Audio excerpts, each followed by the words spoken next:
If you want to be a great storyteller, you need to embrace the phrase show, don't tell. And in this video, I'm going to show you precisely how to do that. Well, hey there, I'm Brady Shearer from ProChurchTools.com, helping you seize the 167 hours beyond your Sunday service. Guess what? We publish new videos every single week, so make sure you hit the subscribe button below. And if you like this video, it would mean the world to me if you hit the thumbs up button. Also, I want you to imagine a scenario for a moment. Think about one of the best books that you've ever read, a book that was so good you wish you could read it all over again for the very first time.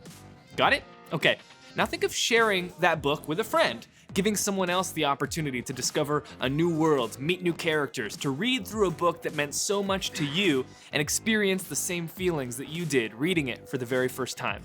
Your friend would read the book and then you'd talk about it together, right? Sharing the parts that you loved most.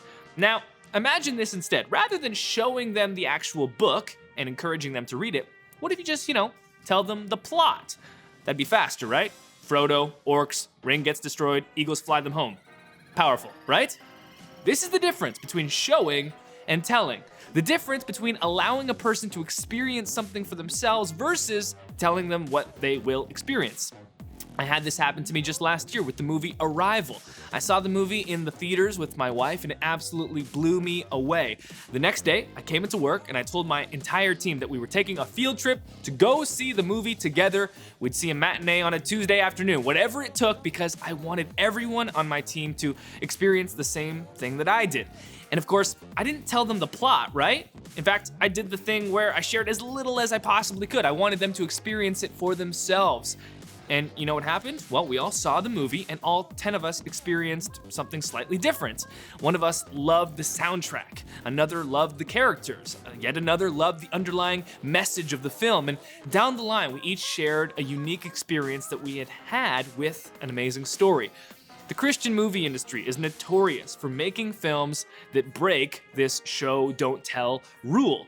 Some Christian movies are so afraid that you'll miss the exact message that they want you to hear, so they'll tell you it again and again and shove it down your throat just to make sure you don't miss it. But when you do this, right? When you do this, you rob storytelling of its power, because what a great story does is it leads you to a place where you can have an epiphany of your own. Just like when my team and I saw Arrival together, we each got something different from the movie. Why? Well, because even though we saw the same exact film, we each saw it through our own unique worldviews, circumstances, and life experiences. And if you're still unsure of this whole show, don't tell mantra, there's perhaps no better example than Jesus himself. Christ comes to earth and he shares some of the most important truths that the world has ever heard. And how does he do it? By showing us through stories that we know as parables. Instead of just telling us about redemption, he shows us the story of the prodigal son. Instead of just telling us about love, he shows us the story of the Good Samaritan. And instead of just telling us about the kingdom, he shows us the story of the mustard seed. Show, don't tell.